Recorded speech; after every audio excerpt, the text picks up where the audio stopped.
What's up guys? Welcome to Dog Agility PH. Today ang ating second episode ng ating Toy Poodle Puppy Training for Agility.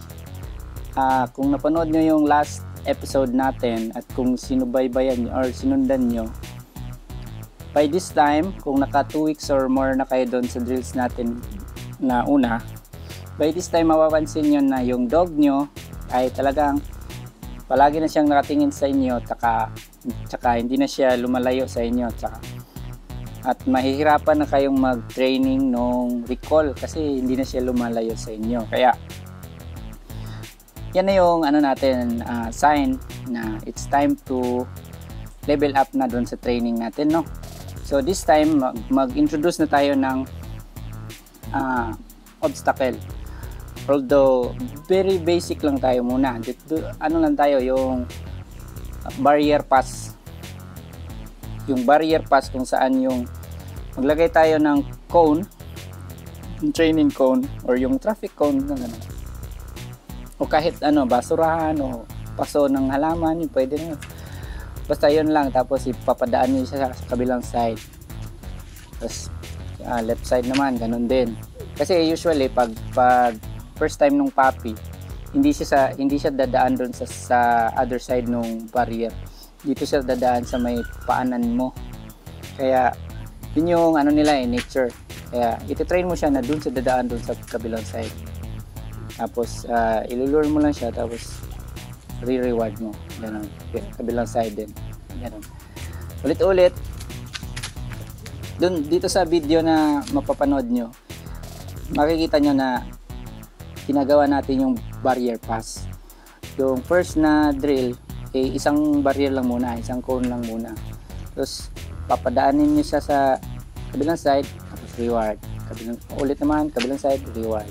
Hanggang sa pag nasanay na siya, nakita nyo na confident na siya, mabilis na siya doon, alam niya na yung gagawin niya, pwede na kayo mag-add ng isa pang barrier or cone or basurahan o kung ano man ang gamit niya.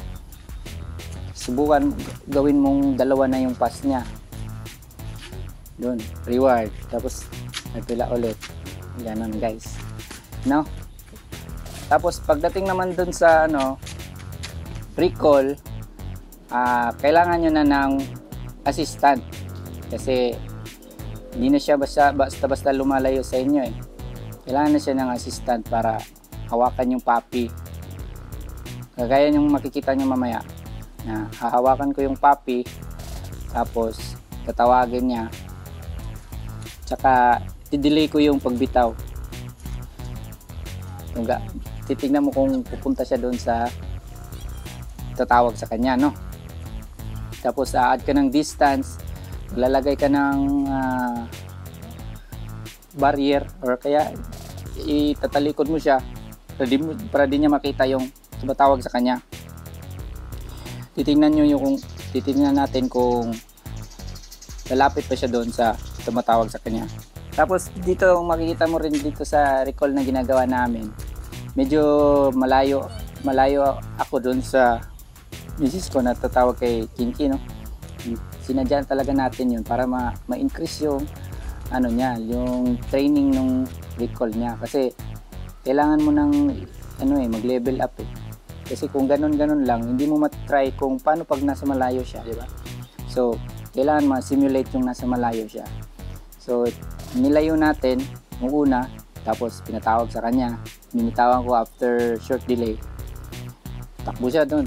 Tapos, ulit naman. Ganun ulit. Tapos, sinubukan natin na italikod siya.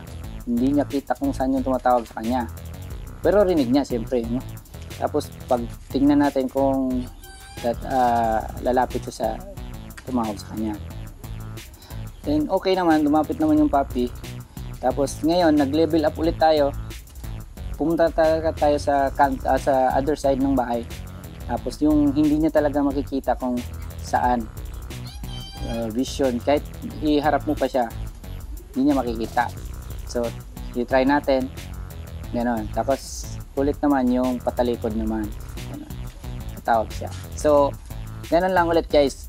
Ang doon, ganun pa rin. Gagawin natin tong drills na to hanggat maaari 3 to 5 times a day during meal time.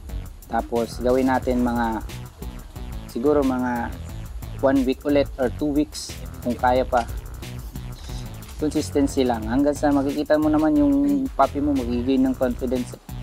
Tsaka tayo mag-level up ulit sa next episode. Right? So subaybayan nyo ulit guys. So kung nagawa nyo yung last na episode natin, by the way, ilalagay ko sa description yung link nung previous episode para mapanood nyo kung hindi nyo pa napanood, no? Tsaka kung nagawa nyo, pwede rin kayong mag-video tapos isend nyo sa amin para matingnan natin o maka-react din tayo dun sa videos ninyo. Tsaka kung may mga tanong kayo, lagay nyo lang sa comment, no? Tsaka sa mga bago lang nakapanood sa atin, be sure to subscribe and follow our page, Dog Agility PH. Subaybayan niyo po ang progress ni Mrs. at ni Kinky, yung puppy namin.